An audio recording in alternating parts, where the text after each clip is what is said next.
Without further ado, here is the reigning defending UFC featherweight champion, the one and only Alexander, the great Volkanovski, rubbing the sleep out of his eyes, right, Alex?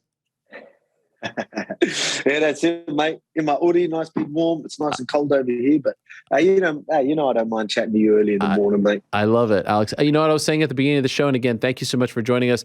And you look fantastic in that hoodie, by the way.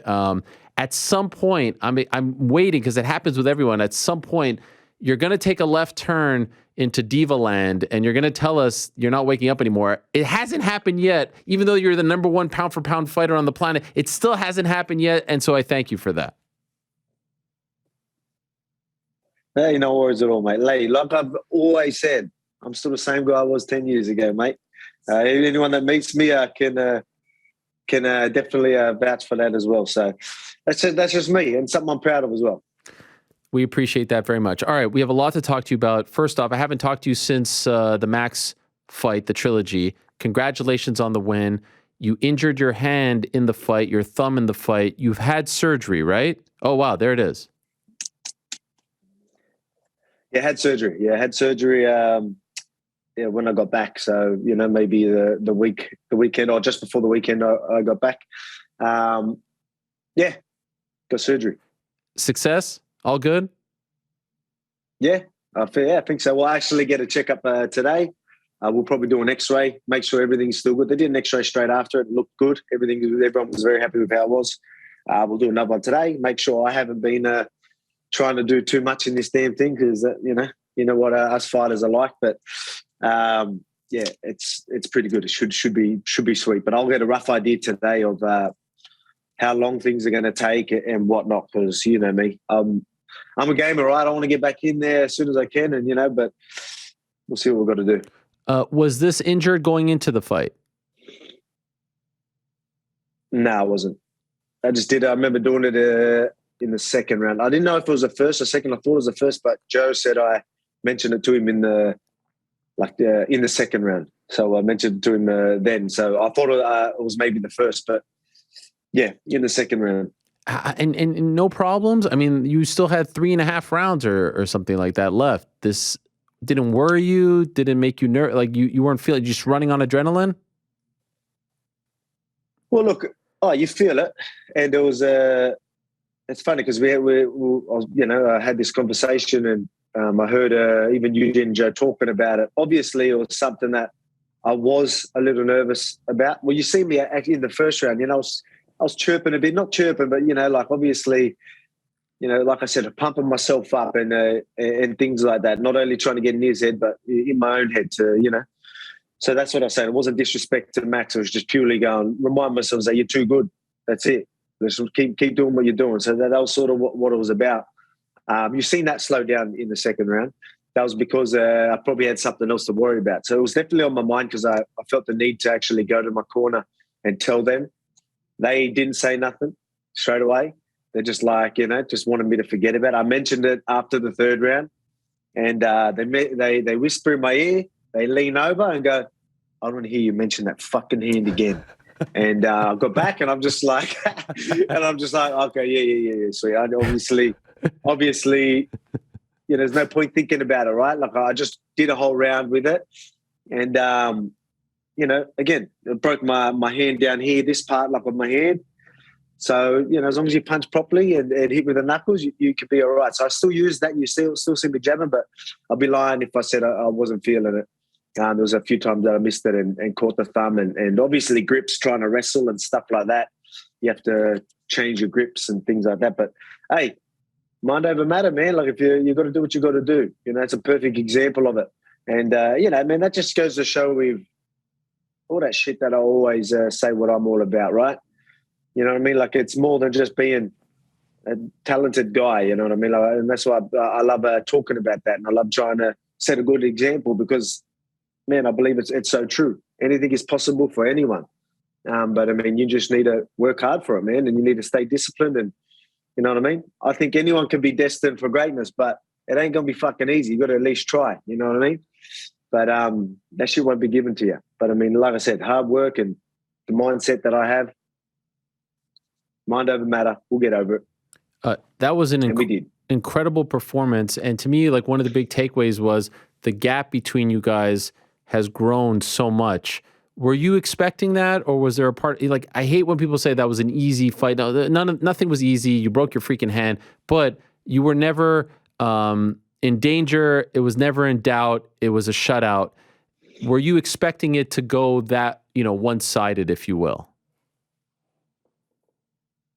Man, that's good. It was never in doubt. It was a shutout. What's a shirt? I'm gonna make a shirt out of that. Yeah, man. Look, obviously, nothing's ever easy. And the thing about Max, like even though things weren't going good for him, he kept trying to come forward and kept trying to do his thing. He had a game plan, and it wasn't working the whole time. He kept trying though. You know what I mean? We had a decent idea of what to do. I was obviously confident in my ability and how much I've grown and whatnot. But man, you could see how confident I was. Why the hell would I take a third fight when didn't really need to? I sort of felt like I needed to close that chapter and to exactly separate myself because he was always going to be there because of that second fight.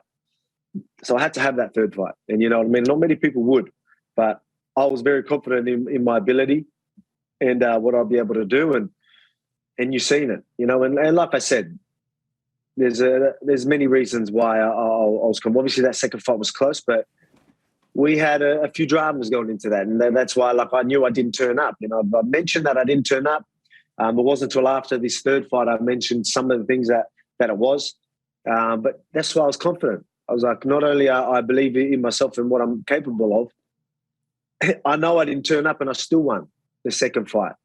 I was like, put it in, and that's why I told a lot of people. I would have told you, Ariel, if there was ever a day that someone was going to beat me, that was the day.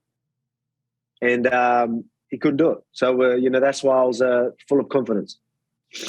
After the fight was over, before they announced that you'd won, but it was obviously fait accompli at that point, you were so fired up. Clearly a bit of a chip on your shoulder. You were like upset in there, like, to all the bullies, this and that. Why were you so mad? Like afterwards, I would think maybe a bit of relief. It's over. I'm the man. I won. But you were going around that cage talking to all the cameras. Why were you so fired up afterwards? Oh, man, I wouldn't say I was angry. But I mean, it was that's what it was, man. Like, come on, man. Like, do I really need to explain what I mean? Like, obviously, there's many ways to see that. There's a lot of biased bullshit that I had to deal with. You know what I mean? Obviously, Max is a well-loved guy and things like that. And some of the shit that I would have to deal for even in that second fight. But after it, all of it, you know what I mean? Obviously, you're going to get your haters every time. Like, you can't worry about that. But, there was a lot of bias everywhere. And, again, I'm not going to get into it. I don't need to. I think people understand. I think, would you say I've been fairly treated as champ the whole time, from fans, UFC, anyone, you know what I mean? It's pretty easy to understand. And, a lot of people wouldn't have wanted me champion. And I'm just going, and that's why I looked at the camera and I said, what now? None of you can doubt, none of you can say shit. Shut your mouth, you know what I mean? So that's sort of what it was about. And it was to a lot of people, not just fans. But again, like, I just wanted to, it wasn't me angry, it was me to just go, now you can jump on board. Yeah, now you can act like you're all about it. When clearly a lot of them weren't. But I mean, that's, again, maybe it was a chip on my shoulder. Maybe that that's why I wanted that third fight for a long time. I wanted that third fight, for that. But then again, I got a lot better with myself and not worrying about that. Not giving a fuck. Are we allowed to swear, Ariel? Yeah. Say whatever you want. Oh, so so we got a lot better at, like literally not giving a fuck. So it was like that. Towards the end, it was, I wanted this fight because I knew it put me in a better position. Cause of that close fight, and people still still talking about it. So, I'll go out there and I'll beat him up because I know I can. And then people are going to be like, whoa, blow out and all this type of stuff. So, look, I wasn't surprised that I won, but I mean, it was good to just get that there and obviously put me in a better position. Right now, I'm in a position where I feel like I can call the shots and I can have them conversations that, I didn't feel like I could have before, where now I can, and now I'm getting that respect from everyone, which I think is deserved. But I mean, that's why I wanted that fight. new contract as well. You know what I mean? Like, because I took that fight, and before it, gave me a new contract that I'm very happy with. Talking to Hunter and Sean, and they did a great job. So, yeah, it's good. And no, I will not tell you the terms of that. It's crazy that you just mentioned that. I was just about to ask about the new contract. I understand the night before you signed a contract, making you the highest paid featherweight outside of Conor McGregor in the history of the sport. That's what I'm told. So it's a pretty good deal. They're taking care of you. Could I ask, what are the terms of said contract? We'll leave it at that. But look, yeah, man, we're very happy. Again, it was that's why obviously doing what I did in the last few fights, and then put myself in a position here, and then now this as well. Like it's all going good. I'm very happy, and but we'll leave it at that. Shout out to Attain Peace Sports Management, right? Yep. And the whole crew over there. AP, yeah. Well, that's the cool kids say. Isn't it Attain Peace? Isn't that what it stands for, AP? Yeah, it does, yes. Yeah. Oh, I'd say it's just short for I'm AP just trying to show that I'm in the know. Good lad, man. Oh, you give him a shout out. Well done, brother. Come on. Ash is my guy. They appreciate that. Yes. Okay, but part of those discussions, I'm curious, and we're obviously going to get to the stuff. You're one of the most talked about guys in the sport right now, so we have a lot of very, very newsworthy questions to ask you. Part of those discussions with the new deal was that, hey, we get by Max, we're getting a lightweight title shot next. Was that discussed? Was that promised? Was that a part of the negotiation? Obviously, these are conversations you have, but, it was never going to be something that was locked in. I'm the type of guy, look, I want to be busy, man. Like, you know what I mean? So it's not something that I'd be like, look, if it's not now, it might be later as well. Like, I've always looked at it that way, but I mean, at the same time, it's something that we talked about, and they know that I deserve it too. And, I think we're all on board, and we all think it's fair. So right now we're just in a good position. So I'm in a good position besides this damn thing. Mm-hmm. But yeah. Okay. What did your doctor say to you? And I know you're going to get it checked out today, but initially, recovery time for the thumb, realistically, with the training camp and everything, when could you possibly fight again? It's pretty hard to sort of tell. When you're talking, look, when can I punch with this again? Like, 11 weeks or something, I'll be able to punch with it again, and I'll have full contact. But obviously you want to have a camp and things like that. So I think realistically you could do something in December or something. But I mean, look, you're probably going to talk about this.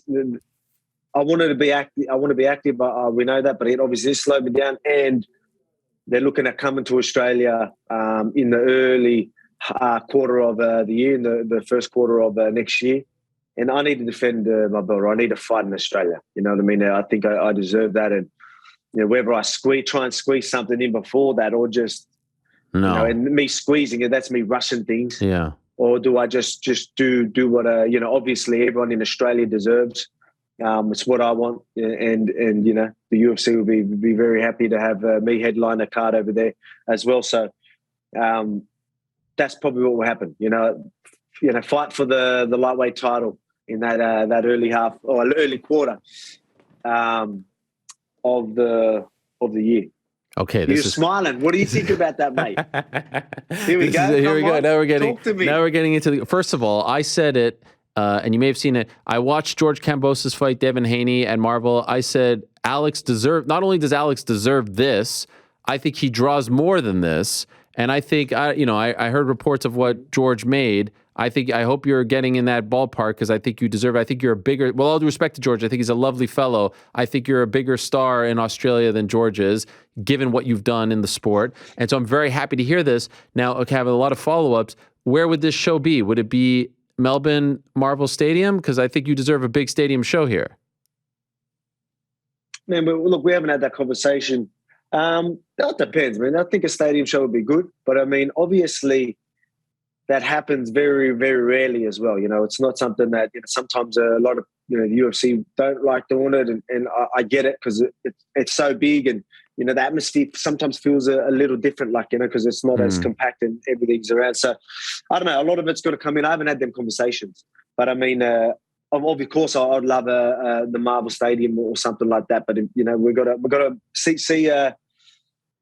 see what's happening. Anyway, we'll have them conversations. But we're definitely looking to defend the belt in the outside. But I mean, yeah, again, we're still early days. All right, so I'm being a little greedy. We're still just trying to get over this. After today, I'm going to have a lot more of these conversations. I'm being a little greedy. It's good to know you feel confident after this checkup today. Right. You feel confident though that your next fight will be in Australia in the first quarter of 2023. Is that fair to say? Yeah, it's fair to say. Like I said, like I'd love only made, like, to be honest, I think I can punch you this October. No, you're crazy. You know what I mean? I stay on standby without a camp? You know what I mean? Oh, you're crazy, man. Just so no one else can, you know what I'm like? I don't need to. You know what I mean? Obviously, you know what I'm like. I'm like, hey, someone else slips in and then I got to wait even longer. Fuck it, I won't let anyone take my, what I mean? That's what I'm all about. That's what I've always been about. Don't let anyone get a chance. But I mean, obviously, I don't know, we'll see. You never know. They might tell me, oh, look, you can start doing this. I trained yesterday. You know what I mean? Obviously, there's at least some things I can do, but I mean, I'll still be in half decent nick, but I mean, it'll be good to at least be able to wrestle with it again, grapple with it again, punch with it again, for at least a little bit to get used to some things before I jump in that cage. But you never know. Look, that's just me. Sort of spitting a bit of shit. October obviously doesn't look too realistic for me. But hey, the winner in Australia, why not? I mean, I think some of them might sit there and why should we fight over there? It's like, man, I deserve it, and I've fought it. Like, every single one of my fights have been pretty much overseas. I've defended all my belt, not on home territory this whole time. You know what I mean? So I'm sure whoever's a belt, they can miss out here and there as well. So we'll see. But I mean, look, at the end of the day, I'm the type of guy that I'll fight anyway. I just think that we deserve a fight here, and that's what's going to happen. So I don't know. People will be like, oh, it's an advantage and all this type of stuff. It depends how you look at it. Look at the last one. I was getting booed, and people carrying on, and like you could tell, that was definitely not my territory. Right. You know what I mean? But I use that as fuel. You know what I mean? I use that as fuel. I'll be like, oh, no, all right, yeah, sweet. That that's still energy, and that's still energy I'm going to use, and I'm going to use it the right way. I ain't going to let it bring me down. Made me stand the fuck up and hold the fort. You know what I mean? Hold the line and be like, nah, fuck you. I ain't going nowhere. You jump on board.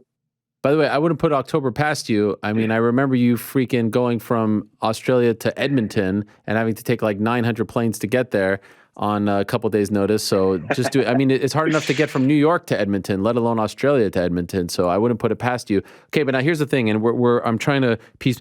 Okay, well, let's put that aside for a second. Last Monday, I had Yair Rodriguez on the program, and this is before his fight against Ortega, and he told me he was told he's getting a title shot with a win. He won on Saturday. Could I ask you your thoughts on the main event and what happened, how everyone looked? Yair wins. Unfortunate ending, but I thought it was a legitimate win. These things happen in a fight. It happens. What did you think of what happened on Saturday here, Sunday over there? Well, it's still a legitimate win. You know what I mean? You can't say it's not a legitimate win. Like, obviously, that's just how it is. You know what I mean? But was that a submission?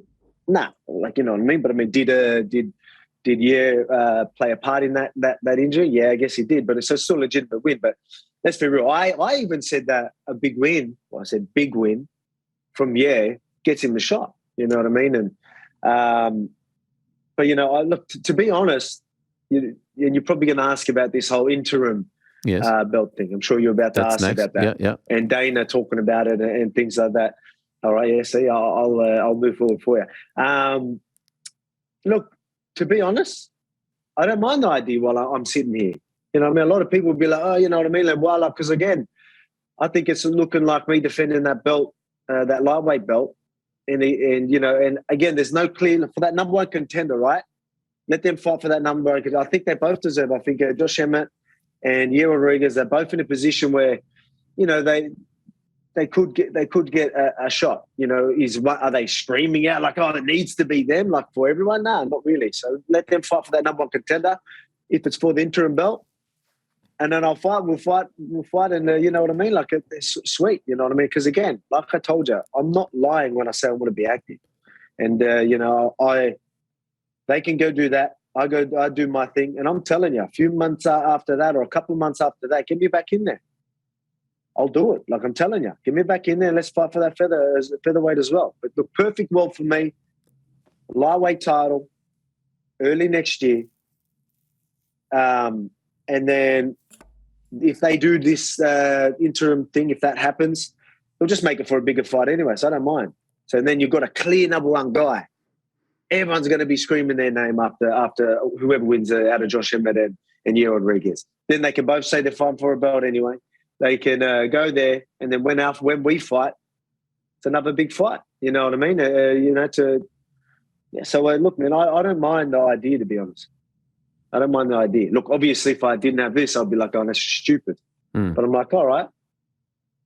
Okay. Why not? I don't look at it any other way. How do you look at it? Like, what do you think of it? Like, well, we were just talking. It doesn't take nothing away from me. At the end of the day, I am the champ. No, I agree. We were just talking. My guy New York Rick said if he were you, he said if I were Alex, I'd be upset about this. I just fought 2 weeks ago. Why are you trying to water down my title and bring in an interim title? And so I was curious if you actually shared that sentiment. No. Why does that water down my title? I don't think it does at all. You know, if they is anyone going to, say that they're the real champ? You know, I mean, I don't think so. You know, everyone's going to look at me as the real champ, right? Either way. And if they do make them, if for some reason they're like people are trying to, it does water down, and all of a sudden this guy's getting all this hype, it just makes my next fight even bigger with them. So, like, either way, like, you know what I mean? I'm still going to get the championship money, so still getting pay-per-views. You know, so we all good. Doesn't matter. You know, if they want to hype up the fight however they want to do it, whatever. You know what I mean? All good. At the end of the day, I know I'm champ, and everyone else does. But I don't think it waters down me being the champ. By the way, what about poor Arnold Allen? Won 9 in a row. Why can't he get an interim title shot? Man, I think he's so close as well. Man, it's hard for guys. People got to realize, people are sitting there and they're going to probably shade him. Like, oh, he hasn't fought anyone in the top 5. Maybe no one in the top 5 want to fight these guys. Right. It's always hard. I know how it is. Like, you know what I mean? So I definitely think, I think he does need a fight, like someone a bit closer. You know what I mean? I would like. I like Arnold Allen. He's a top dude, mate. Yeah. Seems like one of the most nice, genuine guys you ever meet. But, and he's a killer and he can fight.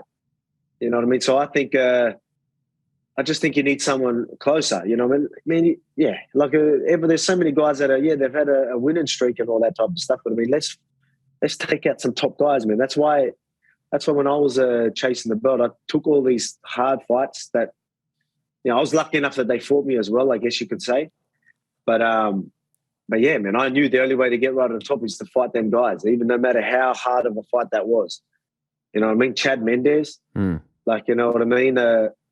Coming off a KO victory, and then Aldo at his home, like, you know what I mean? Like, it's things like that, you know what I mean? And obviously, stylistically, they were both hard matchups, you know what I mean? So, but I mean, for me, it was like, oh, I don't care. Like, I believe I can beat anyone, and this is going to give me one step closer. So I don't know if they're doing that. I'm sure that Arnold Allen would fight anyone to get that number one spot. So maybe the number one guys aren't fighting them. I don't know. But look, I feel for him. Again, I'm a nice dude, but I understand. But at the same time, does that mean I just got to hand out title fights? No. For people that don't deserve it? Where does that get me? No one's going to care about it. You know what I mean? Let him get people talking about it. Let everyone be screaming their name or saying, nah, he's the guy. I could ask 10 people. I could be in a room, ask 10 people. They're all going to say someone different or say no one. You know what I mean? So let's get this number one contender. Let's have these guys, especially while this is happening. Let's get a number one guy. If it's for the interim, I'm sure they'll do it, right? They'll definitely do it. At least now I can at least force these guys to, because they might sit there and want to wait. And I'm like, fuck, waiting for what? Like, you know what I mean? Who says you're going to get it? Fine. You know what I mean? You get blessed with an interim title fight. And again, I'm not having a shot at him, but I mean, again, for me, you know what I'll do. I don't need to repeat myself. That's exactly what I'll do. But I mean, you go there, these guys will go and not wait around. They'll go and take that interim or fight for that number one contender if the interim's involved. I'm sure that'll make their decision a lot easier to take it. And then we've got someone, then them same 10 people I'm asking in that room, we all know who the answer is going to be, whoever wins that fight. And that's clear. So, and that makes a lot of sense for me. So at the end of the day, again, obviously, if there's injuries and you need to fight whoever you can, all right, it's going to happen. But right now, it's just, we've got a little bit of time to give me a number one guy. Let's go and give me a number one guy. Who do you think wins between Islam and Charles? Who do you want to win? Oh, man, it's at the end of the day, I just want the belt. But what do you think the bigger fight is? I think the bigger fight is definitely Charles Oliveira. I think he's got so much hype on him now. Look at how exciting, and we know it's going to be an exciting fight. He's so exciting to watch. There's a reason why he's exciting to watch too. Obviously, this isn't having shots in my. I've got a lot of respect for him, but I think a lot of people miss that. They miss the fact that he takes damage. He loses a good portion of these big exciting fights. That's why they're exciting. But yeah, it's very fun. You know what I mean? A lot of people are hyping him up, and again, I want big fights. I think Charles is definitely a bigger fight. But if Islam has that title, I'll fight Islam for that title. It doesn't matter who it is. I'll do whatever. They both have big challenges. Both have different challenges and big challenges, and that excites me too, right? Nice big challenge, and because again, I think I love it when people doubt me. I love being the underdog and all that type of stuff. It's going to be it might be a while since I'm till I'm the underdog, in my division. You know what I mean? But moving up, there's going to be a lot of people that think it can't be done, and I'm going to show them it can. So I heard you say after your fight, someone asked you how big will you go if you fight at lightweight? You said you're going to stay around the same. So I'm curious, outside of fight camp, perhaps right now, how much do you weigh, and how much would you have to cut if you fight at 55? Well, I'm about 170. Okay. 170 I'd be. I sit around 170. To be honest, I'll still need to cut a little bit of weight for 155. Obviously, it's going to be a lot easier. I end up being, what would I be? So even when the night before, not even your fight week, I'm around 165 maybe, 164 or something. 165, yeah. I don't know what that is. Is that around 73 kilos? 73 kilograms I'll be in, you know what I mean? So it's that's what I mean. People, I know I'm small and short, but I'm 73.5 actually. Usually fight week. That's our number we want to get when it's fight week. By the way, 73.5 is 162. You're doing it. I'm doing the math. 162. Okay, yeah. 162. Damn. Yeah. So 162 is where I'll be on the Tuesday. Wow. That's a lot of weight. On the Tuesday before I fight. So I'd still need to cut weight to lightweight from there. But look, I'm a pretty heavy set type of guy. Obviously I could cut down to 155 and probably not have to cut weight. I could probably do that. But I'll do something similar to what I do. Obviously, it'll be a lot easier. Maybe I'll try and hold that little bit more muscle. I won't need to lose muscle while I'm dieting or anything like that. But I don't want to get too much bigger. I fight my best at 165. Now, you're speaking about all this with confidence and conviction. This comes with being the man, new contract, multiple title defense, all that. Are you certain that your next fight is the winner of Islam Charles? It feels like when I'm talking to you, it feels like you know something that I know. It feels like you are pretty much confident that this is a done deal. Your next fight is for the 155 title. Is that fair to say? Well, just that's what I want. You know what I mean? I'm not going to say it's locked in. I'm not going to say it's written down or anything like that. That's what I want. And yeah, I don't know. You know what I mean? Again, I haven't had too much of these conversations. We're trying to figure out Yeah. You know, I'll find out today, and then we're going to have these real conversations after today. So unfortunately, I didn't get this conversation No, it's fine. done before I chatted to you, mate. Otherwise, I would have told you everything. No, You know, good. I would have told you everything. No, you're telling me I would have enough. told you everything I signed. You know what I mean? Everything. Yeah, right. I'm sure you would have told me the terms of the contract, everything like that. But by the way, I would have. I bet you would have. The terms would have changed, yeah. But I have to ask you about this, and we'll just leave you with a few more questions, and then we'll let you go. This thing with USADA, Right. I can't believe this. You tell us afterwards. I know you say you want to make a big deal, but I'm sorry. You brought it up, and you did tell me once before that something happened, but you didn't want to talk about it. Then you come out and say at the press conference that they woke you up in the middle of the night. You have 4 hours left to sleep. They wake you up to do a drug test, and then you can't fall. You have to water load to go to the bathroom. Then you can't fall asleep. You take the melatonin, and now you're all groggy when you wake up. How is this allowed? Why couldn't they have just waited for you to wake up? What's the difference? It's not like you're going to take any steroids in the middle of your sleep. Why the hell would they wake you up in the middle of the night? And by the way, did they also wake him up in the middle of the night? Because it's one thing to just do, but like if they did it to both of you, all right, you could say fair. You know, everyone went to bed at the same time. I don't even know if that's possible to even find out. How could they get away with this? Like, I feel like if you would have lost that fight, you could have sued USADA for that. How could they wake you up in the middle of the night like that before a title fight, the day of the title fight? Yeah.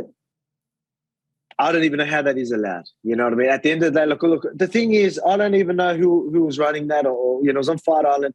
I don't know what was going on. Put it this way, like, I'll give Jeff Nowitzki. Like he said to me, like, because obviously we're unhappy, like, what's going on? He said to us, he goes, that's bullshit. That should never have happened. He said it himself. He goes, if anything like that ever happens, they can sit next to your bed and wait till you fucking wake up. And which is fair. I was like, yeah, that's exactly what should happen. Like we don't have to wake up. They can sit there, know that you're not going anywhere, but they can stand there and watch for hours till you wake up. And I was like, obviously, you know, it would be hard to sleep with some creepy man just standing there fucking next to you. But you know, imagine that you'd be like, wake up, some cunt's just fucking there looking at you. It's like, you right or what? But you know, look, obviously, yeah, man, that's what I mean. Like, it was. It was already a bad camp. Obviously, I only heard about that fight 6 weeks out. We got a new contract. I was like, man, we need to do this with the new contract at the time. And you know, even though we're like shit, you know, fighting someone like Max, underprepared, it's going to be, you know, I'll get fit, it'll be all right, we'll do it. So we did that. Obviously, this was deep in COVID when, you know, it was hard to get training and all that. But anyway, so I get over there and then, yeah, that happens the night of. And then I wake up, look, at the end of the day, me taking the melatonin, that was my fault as well. That's stupid. Right now, I'm like, why the fuck would you do that? I didn't know. Like, I knew that I had melatonin. The boys, the fight dietitian and UFC, they'll give it to you to have it fight week to help you sleep and put you in a sleep cycle and all that. And it works. It actually does really good. And I was like, hey, I'll do that. But I didn't realize that I'd wake up and like literally be like on the nod. You know what I mean? So I was like sitting there like, fucking hell. Give me some coffee. I need coffee. And then I was even talking to my corner and I'm like, I'm on my corner. I was talking to the coaches, and I'm like, guys, I'm going to need to warm up earlier. Like, can I warm up like a couple of hours before? Like, I need to wake up. Like, I thought maybe sweating out would wake me up. I'm like, something's up.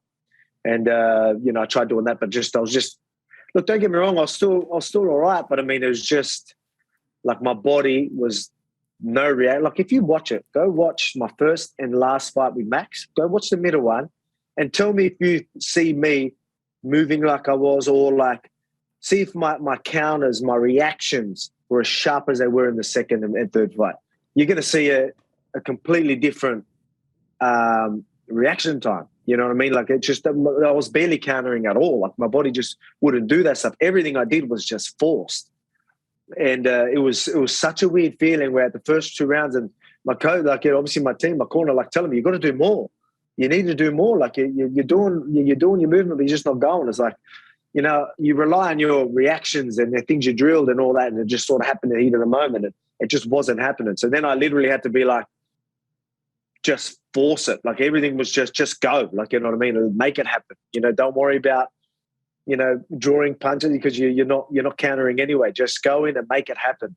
So that's what I started doing, like in the later rounds, and obviously started getting that success. But I mean, it was funny. We started seeing a bit of success in them later rounds. Obviously, I made adjustments mid-fight, and we decided to sort of play that out in this third fight, and it went well. You know, we thought maybe they'll get read, so we're prepared to see what answers they had, and they didn't really have answers. And I'm just like, all right, I'm a cruiser like this the whole way. But yeah, like I said, it was a shit feeling. But hey, I tell you, man, if that was ever a day for me to be beaten, that was a day. And you can see why I was so confident. You know, and that's why I give, and I've mentioned this a lot of times about Aldo, why I think he's the GOAT. To be a champion for that long, you know, you can talk about competition and all that. You know, maybe the competition wasn't like what I'm having and stuff like that. But to be a champion for that long, you know, there's going to be days you don't turn up. There's going to be days you have bad weight cuts. There's going to be days that, you know, just all stuff like the bad matchup, weird matchups, unorthodox styles, and you know what I mean, like all shit like that. And to be champion that long, it's saying something. Do I think I need that many defenses? You know, no, but I think that's why he's GOAT. To be champion that long and to turn up that many times, he's pretty incredible. How far away do you think you are from being the GOAT? That's not up to me. You know what I mean? I don't. You know, it'd be cool. You know, when you start getting that recognition and stuff like that. But that's purely just because it just puts me where I want to be, type thing. But I mean, at the same time, I don't want to be the one talking about that. It's not up to us. Are you the That's best? Up to you guys. That's up to, you know, the fans and the media and all that type of stuff. Are you the best pound for pound fighter on the planet now? Come on, don't be humble. Let us know. Oh man, look again. That's not up to me as well. Come on, I guess, you believe it in your heart. You believe you're the man. You know this website, MMA Fighting, has you as number one. No. I've seen that. I even gave that a share. Look, man, it's look at what Izzy and Usman are doing as well. Again, I've got a lot of respect for both these guys. Izzy's had like 7 title fights now. How many title fights? 6 title fights? Something like that, yeah. Yeah, you know what I mean? 6 title fights, or maybe 7. Including the yeah. So probably like that. You know, Usman obviously had some defenses. Look, I haven't had as many defenses. I think my competition's been very, very tough. Having to fight Max 3 times is pretty incredible. So you know, that's why I don't mind having this discussion. Like I said, I think we had this discussion last time we chatted. Yeah, but a lot has changed. I wasn't trying. I was just be like, oh, what about this? Yeah. A fair bit's changed. No, I mean, like after this fight, like, you know, where does that put me? But at the same time, like at the end, it doesn't mean, you know, who cares? You know, I think a lot of websites have me at number one from what people are saying. But I mean, at the end of the day, you know, my paycheck's going to be the same this time. But again, having that number one spot, actually, the next time you negotiate will be a lot better. It is right? nice. So yes, it is nice. Maybe I do want it. Do you think Izzy maybe I do want GOAT status and then unfair criticism towards Izzy? Of course it is, man. Like, it's going to happen every time, man. Like, every time you have tough fights. So, look, the thing is, people need to understand, when someone only has a puncher's chance and that is all they're looking for, come on, man. Like, why does the champion have to take all the risks? Why does he have to come forward when he knows someone's like waiting for a big shot? You know what I mean? Like, you know, the person the challenger, you know, obviously, if things aren't going the way, and I'm not having a shot at Kennedy, but I think they need to make something happen.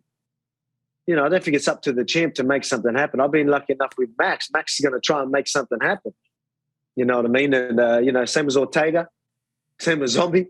You know what I mean? Look, I'm not saying, look, I think the way I fight now and the way my confidence and where I'm at right now, you know, like, you know, and that's not really my style because I don't have that really long range. You know, obviously my game plan is usually to get in there.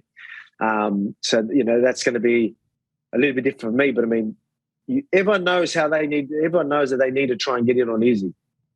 Sitting back and letting Izzy just piece you up on the outside, I believe that's totally on the challenger. Mm-hmm. But I mean, again, put it this way: if he done that little bit more, it would have been a completely different fight. And then everyone would have been talking about how great of a knockout or how, well, you know what I mean? That's the thing. People quickly forget. And, you know, I'm not shoving a shot at everyone. I know. Again, like at the end of the day, People are going to remember how many defenses you have. Look, he goes and fights what's his name? Alex Pereira. Pereira? Yeah. Pereira? Yeah, Pereira. Pereira, sorry. He goes and fights Pereira, knocks him clean out. You think they're going to be talking about that one? No. No, they're going to quickly forget. And he's going to be glad he didn't take any stupid, unnecessary risks to please a couple of people. You know what I mean? Like, it's, again, I just, obviously I'm sticking up for my boy, but I think that's fair. I think that's how it is. You know, that is going to happen sometimes. And like, same as like, look, think of that. It was happening to me. Happened to me. You know what I mean? Like, because you have to have a bit of strategy to going into some fights. It's going to happen. You know, so like Aldo, I had to have a strong strategy, especially that time in my career. I wasn't going to win just coming forward and being an idiot. He would have knocked me out. You know what I mean? Or they would have had a lot better chance of knocking me out. Why should I be so silly and not put myself in a good position to go fight for that title and make my real money? So people need to understand that. But but again, people will quickly forget. Same as Usman, right? Like Usman's, like the people were going to give him criticism. Now he's going knocking people out. You know what I mean? And then that's it. Now he's a man, and well deserved. And they should be looking at him like that. And look, I think he's going to go do his thing against Pereira. I think I've said that right. Yeah. And he's going to go do his thing. And then everyone's going to be all over it, and so that's how I look at it. Two last quick things. Number one, I've got my boys back, right? Of course. What do you think happens to Max now? I still think he's arguably the second best featherweight on the planet, but I do worry about the amount of damage that he's taken over the last few fights, even in some wins. What do you think happens to him? Do you have any thoughts on that? Yeah, like I said to him straight after the fight, like before I got my hand raised, I'm like, hey, can you please get the fuck out of my division? Stop taking out my number one guys. You know what I mean? Like, So a lot of people are sitting there, and it's true because you got to look at it. Like, I go out and I take him out, and then he's taking out all the guys as well. So like a lot of people like going, you hear people talking about taking out the division. Obviously, I've only versed a few people, but because Max has taken out these guys as well. Like we've wiped out that's, sort of what it feels like, right. I mean, now people need to get a couple of wins back. So, I've got fresh blood and things like that. So it's put us in a weird position. So like, I don't want that to keep happening. I want these guys, you know what I mean? And like, put it this way, like these guys are getting better and better anyway. Like, they're catching up. That's why I need to keep raising the bar. So I talk about what I know now, you know what I mean? Like Josh Emmett isn't the same Josh Emmett he was a few months ago. Yair Rodriguez isn't the same Yair Rodriguez he was a few months ago. You know what I mean? They're getting better every time. I need to keep raising the bar. And even if I do still think I'm better than I am, if I was better than them 6 months ago, doesn't mean I can stay complacent. You know what I mean? I want to make sure I'm ahead the whole time. And I just want to make sure I'm better. I think that's how everyone's mentality should be. Improvements everywhere you can. So I'm not, I just want some clear guys to fight. And I want you guys to be screaming at me, this is a guy. See, a lot of if I asked you, you've mentioned like 3 names. You've mentioned 3 names because you don't know who you want to say deserves it next. No. It's easier to sit there and be like, oh, what about this guy? I was like, oh, you said that about 4 different people. I'm not having a go, yeah? Yeah. You know what I mean? But this is the conversations people are having.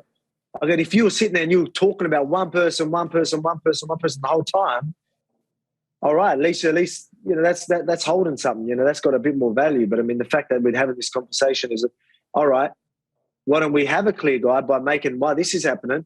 Let them fight. Whether it's for the interim title, sweet. I love it. I said before, if there was ever a time, the Henry, as Dana White said, yes. I like it. Yes. No, the Henry thing, right? I said if there was ever a time Henry goes in for the 45, this would be it because there was no clear-cut guy. And now I say the same thing because I like dominant champions. Like there's a part of me that almost wishes Izzy never went up because I like to see a champion not lose for 10 years, right? And so I like the idea of someone. But to your point, there's no guy at 45 right now. There's no clear-cut answer. And at 55, after Islam and Charles, there's no guy kind of waiting there. There's maybe Beneil, but he's been out for a long time. So that's why I think it's actually a good time for you to go up there and no one gets screwed over. So I'm in favor with everything that you say here. One thing that was said at the press conference that I want to ask you about before I let you go that was kind of said quickly, and it's a story that I didn't know, and I love this story. Is it true UFC 193 2015 in Melbourne, like you were not in the UFC and you just showed up just every day at the hotel to see if someone fell off, to see if you could jump on the card? Is that a real story? Because like the idea of that, and now 7 years later, you're the number one pound for pound guy, you know, one of the richest featherweights in terms of the contract. You're potentially going for a second belt. That's unbelievable. That really happened? Yeah, they did. I was there. I was every time I always fought around the same time there was ever an Aussie event or event this side of the world, because I knew that was always a good chance. If someone gets injured, they need some local talent to go step in. So I always made sure I was fit and ready. So I would even have a fight around that time. And in the contracts had clauses that if UFC wants me, I'm going. You know what I mean? So then I'm fit, fighting ready, fight ready for whoever. And, that's it. So I was, I was doing that. And, mate, there's a story where I ended up getting stuffed over by this management company. So I did this.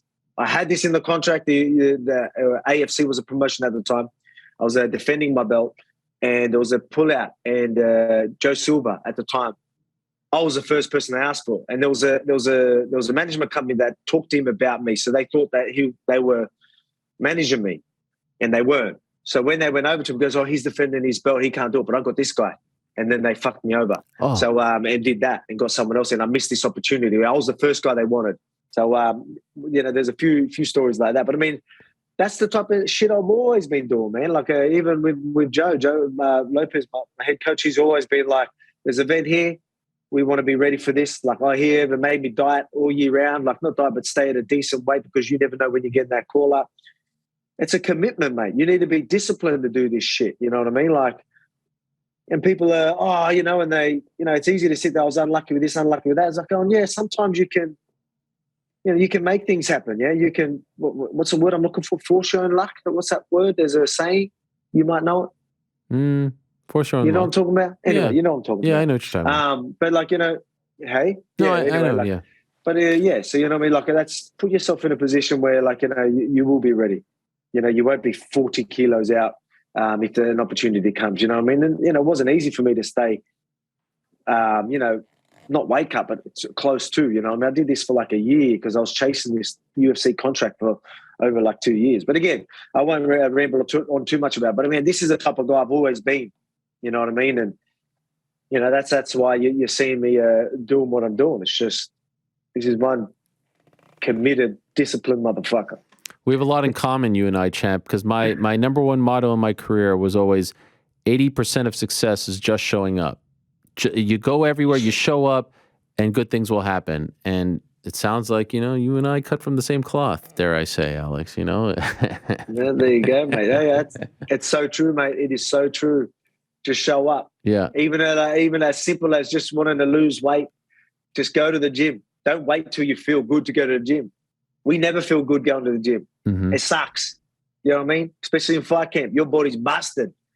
Turn up, just show up, get warm, and then you're all good. You know what I mean? It's just, trust me, we don't want to turn up every day, but we need to. We stay disciplined to. You know what I mean? Like again, I'll be, it's same as staying disciplined to try and be better. You know what I mean? It's hard work. You know what I mean? I could coast. But I mean, I can not worry about trying to study things and study. But luckily, I love this sport and I want to be better, so I enjoy doing it. But and I'm disciplined. I'm going to make it happen. But hey, these are the good life skills that we're talking about here, Ariel. Yeah. You know what I mean? It goes a long way. That's why I've always said martial arts. I mean, all that stuff is. There's so many good life skills you can learn from martial arts. So shout out to martial arts. If you think of getting into it, get into it. It'll make you a strong motherfucker. So in conclusion, we got the new contract. I've scored a lot this bloody... this is good. I like this. This is good. Podcast, no, this is tremendous. This is tremendous. And by the way, we're not just a podcast. We're a you show. Like me swearing. We're a show, okay, Alex? We're kind of bigger than a podcast. Show, sorry, okay, bro. sorry. No, yeah, no problem. I didn't know what to say. No, it's all good. So in conclusion, we have a doctor's appointment later today. We'll find out, the timeline, if you will. But basically, we have thrown down the gauntlet. October 22nd, there's a lightweight title fight. I think Charles is still the champion, whatever. They're calling it vacant. Hopefully he gets his pay-per-view points. You're getting the winner of that fight first quarter 2023 in Australia, maybe Melbourne, maybe Sydney. It doesn't really matter. You just want to fight in front of your hometown crowd, your home country. And what are we thinking? February, March or so? Do we want to give a date? Do we want to tell them a month? When should people plan their trip? You know, what do you want to know? Well, look, it's not locked in, so you can sit there and say this is a definite date. But I think February around the year. That sounds good. Hit the nail on it. I think that's a good time. All right. Like, if we could do it earlier, I'll be all good. But I don't know. Well, do they do January card?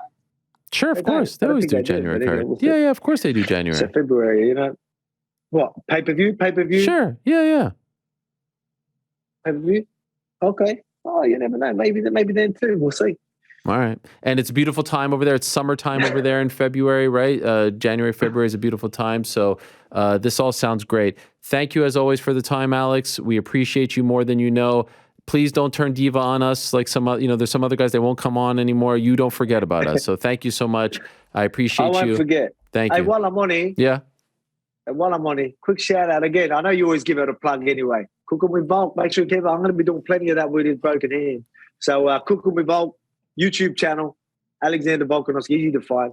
A lot of Alex Volkanovski social media. So hey, everyone's loving it. Everyone's loving Cooking with Volk. I need to keep it going. I don't want to get crazy, but I feel like a lot of people have started talking about it since our cooking session here with the Takis. Like, I feel like it went to a next level. I feel like we kind of put you on the map as far as the cooking stuff. Now you're doing stuff with Izzy. The production value is fantastic, but it really feels like it turned the corner after the segment here. I'm just going to throw that out there. I'll let you have it.